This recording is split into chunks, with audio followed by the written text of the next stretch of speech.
我们现在开始看《某渊》的第2集，然后我们直接跳过片头曲了啊，就直接从剧情开始了。预备开始。第2集，看看到底是不是他杀的。上一集有一些讨论，应该不是。你这么表现，就感觉都是他的时候，这肯定他就不是。哦，哎，这是谁？这是他爸吗？是他。父亲，你知道谁能主宰生命吗？谁爸会跟他这么说话？有钱人的。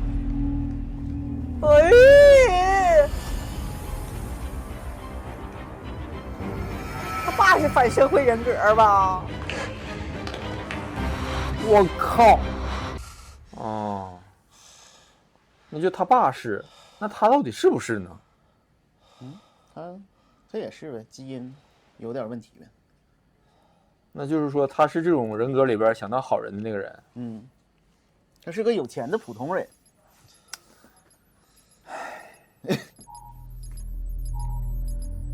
妈呀，他家设备这么先进的吗？我靠，他有完整的录像，那就交给警察就得了呗。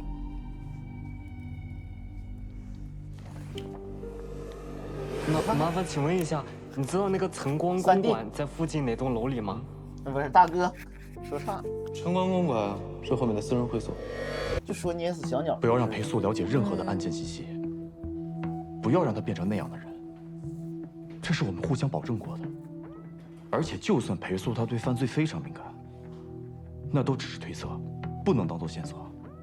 就像师傅反复告诫我们那样，凡事讲究证据。其实不让他接触案件信息也是对他一种保护。那倒是，他是因为可能是不想叫他变成他们那个罪犯那一类。对，这女的有点像那谁呢？明白。谁？我这就重点查找有无目击证人。那个跟他朋友一起演电影那个柳岩。请问何宗一送货的时候，你有没有看到或者是听说过他跟什么人发生过争执？争执？被打算不算？哎，这都给打倒了。也没有还手。喂，老陆，苗小伟又交代了一个重要线索。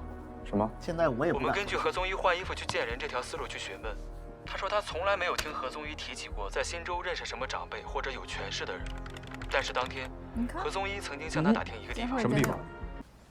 在。怎么了？跟一个叫张东兰的人在一起吗？哎，天黑了，夏天就下雨了。这有点说法。只不过这是个油盐不进的。主要就是现在的证据指向呀，不能证明啥。就是你可以证明他们有过冲突，但你能证明杀人什么的吗？这些不都不是？哎，这是哎，这不蒋龙吗？打过这孙子。所以呢？怎么了？我打过的人可多了，但这事儿跟我是真没关系。不信你们问裴素啊！我不也说了吗？那天我跟他在一块儿来着。咋？他们都有反射。陶长官，陶夫这下可有的审了。不好喝。大哥，有空给我整一个你的那个咖啡尝尝呗。你确定要来我这喝咖啡？谅你也奈我不了。请坐。如何？见过。时间、地点？前天晚上，新东区咖啡厅门口。只见过一面，记得这么清楚啊？跟谁？我的额头上的特征太过于明显了。你知道的，从小就这样。过目不忘。1个月之内，过目。哦，最强大脑。1个月之内。1个月之后，大哥能。你有没有去过晨光公馆？8点到11点。面对一个已经被打晕、没有任何还手能力的受害者，我想他的脑袋应该被砸成肉烂西瓜。烂西瓜，差不太多。但是，如果是一个我一直特别想杀的人，我会选择累死他。他这个犯罪心理好清楚啊。是一种。他这不就是带入那种那什么？对，带入那种杀人犯的感觉。有时候甚至会带一点那个方面的意思。一个口渴到嗓子冒烟的人，你觉得他肯坐下来细细品尝吗？我个人觉得，这个过程不太自然。所以你认为？更何况他从小娇生惯养，又是个烂泥扶不上墙的怂货，生了气顶多就是骂骂街。就算杀人放火不犯法，他也未必有这个胆儿。看人挺准呐。所以骆队，裴素，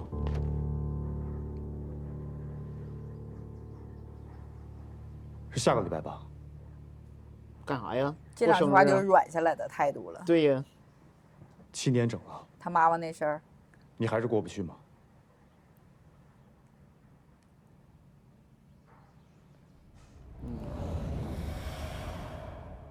我寻思转场会变成那啥呢？另一个场景哈。对，10年前什么？这尴尬。蓝大眼，什么事儿？蓝大眼。你说的下西知道给区那边把人起外号不太好啊。什么？下西区把苗小伟抓了是吧？给带走了呗。怎么样？在苗小伟的胳膊上发现了注射针孔，我就基本能确定。难道是那个地产老板他们那个团队？这是一份匿名举报材料，里面就是你所说的这3起案件，指控下西区的崔洪亮首长就是贩毒集团的保护伞。估计就是了，那就是了。正如你所判断的，这3起案件的案发地点都在同一个区域，和何宗一的抛尸地点一致。不过这些只是推测，还缺乏有力的证据。所以这就是张组让我们介入的原因。这里头线索又多又杂，很多事情非常暧昧，所以没有一早拿出来。有证据了，我再申请正式介入。行，去忙吧。哎，这当领导和当下属的，就刚才有下西区几句的话，鱼龙混杂，我的上我都接不上。很多毒我再说领导，你再说一遍。别忘了你师傅嘱咐的，遇事千万别莽撞。放心吧，老杜。你就说他真挺适合演这种角色哈。武松啊，他演过公安局长呢。对，赵东来吗？他们4个是啥问题呢？后边得有吧？表情变了。这小微表情。眼眉上一块疤。哎呀，狠人啊，这都是。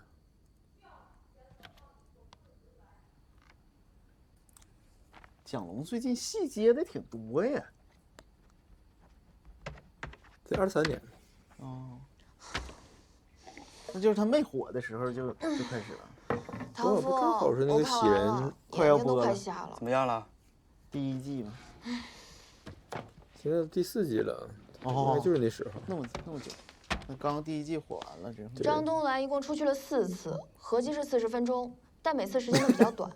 9点左右，城关公馆里的饭局正好结束。张东兰从室内出来，第一次被院里的监控拍到脸。当时他在院里逗留了一会儿，随后又重新回到了室。为什么老大和他这么针锋相对，却好像还是很重视他的意见啊？还有什么7年？7年前到底发生了什么事啊？7年前，你怎么知道？你是听谁说的？偷听的。我在门口听到老大自己说的。可真不是我偷听他们说话，不打自招。所以，到底是怎么回事啊？眼睛是挺大。裴素是以前我和韦昭一起处理案件的报案人。报案人。那都是7年前的事儿了。我和韦昭那会儿刚刚从学校毕业，你也知道，他家一直在忻州，成绩又好，能力上也很少有能和他比肩的。那表啊，应该是。这就那硬币呀！这不在天上吗？上吊了。哇，没倒，哎呦，哎，那你看他哭了，那是不是证明他是有感情的？他爸。对呀，他不是刚进来看到吗？他不说他是报案人。就没讲那么细。对，实际上一点看着了，已经打完电话了。根据现场勘查的结果，所有证据都指向自杀，但裴素始终不相信，情绪非常激动。我爸是领土共侵者，肯定是他害死了我妈。我妈不可能自杀。那雷他就走了。那就叫他孩子进去吧，应该是。哦，都进去了。他爸觉得不需要纠察了。不是，你个小警察，你老大难道就这样不顾规定帮他查啊？不可能吧，这哪是他的风格啊？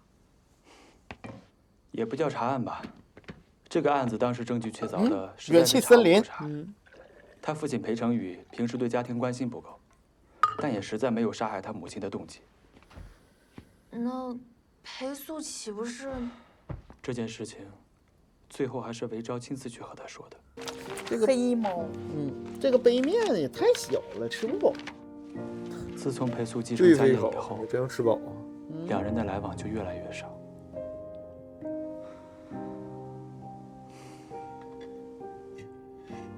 哎呀妈呀！我觉得可能一点点调整位置啊，也是因为当年的心结都没解开吧。他的记忆是残酷的，听小说呢。开始纤毫毕现的为他重现。还是那个人吗？那天夜里的情景。裴总，怎么了？那个地产的那个是吧？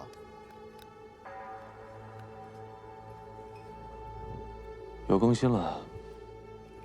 这次是什么呀？于连。于连，他是不是在下一盘大棋呀？为什么下？怎么下？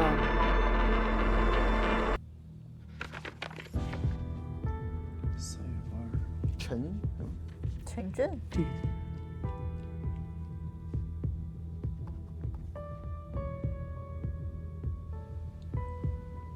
平头官，加油！这是银行转账记录，是吗？快递单号？那不是。金三角空地。快递，那个人不就送货的吗？第4起的。韦头子，讲。骆队找到了，8点50分前后，何宗一拿着一个牛皮纸袋出现在了晨光公馆的十字路下。牛皮纸袋？没错，这个牛皮纸袋没有出现在案发现场，但是我们怀疑死者额头上那个10万就是从这个牛皮纸袋上撕下来的。这么说，何宗一昨天晚上的确是去见了那个借款人。没错，从牛皮纸袋包裹的形状来看，里边应该就是那10万块钱。还有什么？何宗一在路灯下抽了会儿烟，接了个电话，9点半离开。给我翻一遍。是。不等是苗小伟吧？他为啥说假话呀？那他那个有人控制他，他不也那啥扎针吗？又换台车，换了个车。哎呦！哎，我说裴素，你怎么又来了？又来给我们送温暖啊？行，别着急，我一会儿帮你通知一声，让他们给你批发1沓 VIP 罚单啊。陪朋友的妹妹过来配合调查，也要吃罚单吗？骆队，你也太不体恤普通市民了吧？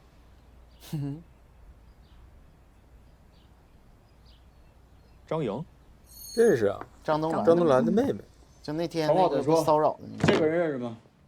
你能对姑娘客气点吗？哪几个字，也不知道，这个字究竟是称呼呢，还是名字里的？要一路跟着。我当时太怕了，就想躲着他走。这是什么时候的事儿？有阵子了。有阵子啊，就是挺长时间了。然后呢？那个人还手了吗？没有，他就是抱着头躲。我那个时候才看清，原来他挺小的，所以我就觉得是不是我误会。徽章呢？徽章。这个啊，那个是个徽章啊，我以为是个钱币呢。这个世界上发生的一切都会留下痕迹，而这个痕迹是证明自己主观意愿的唯一凭证。门窗都是锁好的，所有房间没有硬性闯入的痕迹。那个年代，最先进的安全系统也没有被触碰。化了妆，换了衣服，甚至放了音乐，现场有某种仪式感。旁边的桌子上放了写好的遗书，经鉴定，字迹是死者本人的。写下这封信的人有明显的抑郁倾向，死者本人是成年人，体内就是那他放的歌，现场放音乐。哦，Raise Me Up。哦，现场放的是这个歌。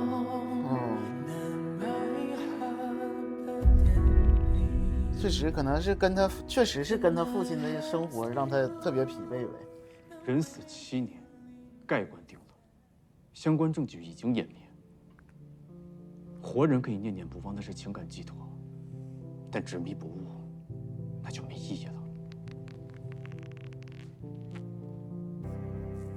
我不接受你这个结论。罗长官，之前都说了很久了，能是今天就说2句话就结束了？都坚持这么长时间了，而且是自己的母亲的事儿。对，也可能是他太了解他父亲了。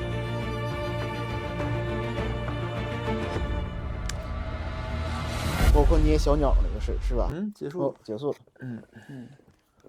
片尾曲就不听了啊。我估计那你们觉得是怎么回事？就是他母亲这块儿，就单论他母亲这块儿，被 PUA 那啥了呗，就是被精神控制了。那还是自杀吗？那不就还是自杀？从物理上来讲是自杀，物理就是从实际行为来讲的确是自杀，但是他的精神被控制了。因为他父亲不是那个0度共情者嘛，这种人都有强烈的这种我觉得自我意识吧，然后这种心理逻辑能力非常强，有可能通过语言操控了他母亲。我感觉就是他最开始做梦那个，就是片头那块儿，就是他父亲说掌控别人生命这块儿，我估计是不是有这个暗示，所以他一直就认为还是他爸的事儿。对，对。包括你说只让他接小鸟，但是你看他看他母亲自杀的时候，他那么流泪，我觉得其实他有可能啊，就是他也是这种情感障碍，但是他不是完全的那种0度共情者，所以说他兼具了2方面的，既有一些情感的因素，然后又有那种能力。他们这里面说的0度共情者是完全不共情吗？对呀，不是说那个情感障碍里边最严重的一种吗？那他为啥会有这个那什么？包括他的这个行为上，他一直对他母亲的事儿念念不忘，说明他有感情啊。那对呀，他不是那就像其他人也会觉得他不是什么0度共情者，他可能就不是吧。起码不全是，我觉得。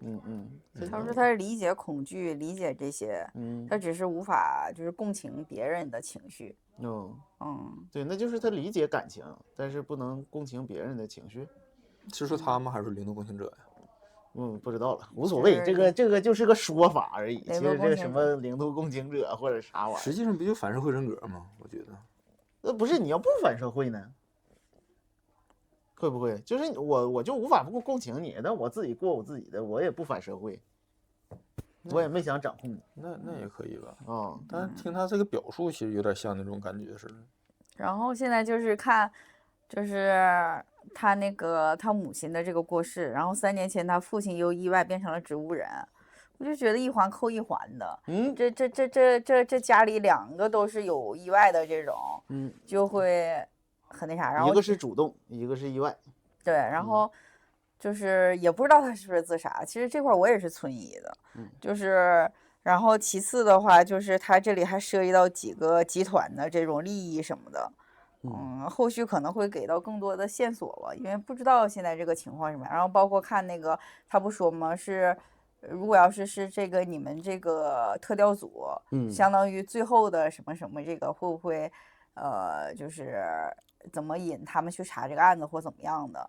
所以我在想后续给到的线索更多，那么可能咱们看到对接着看是吧？现在得到还不多。对，那你就是姐，你说你能不能就是你跟裴素的这个情况差不多，要是不努力就回家继承公司了，这个是不是能不能共情他呢？我共情他吗？我不是只是一个有钱的普通人而已，我共情不了。那就共情不了。他跟我不一样，他是一个有钱的普通人。第一集的这句话伤我够呛。你只是有钱是吧？我只是普通，差不多加在一起也可以。行吧，行吧，那这集我们就先看到这儿，然后希望大家给我们点赞、投币、加评论，让我们下期再见，拜拜。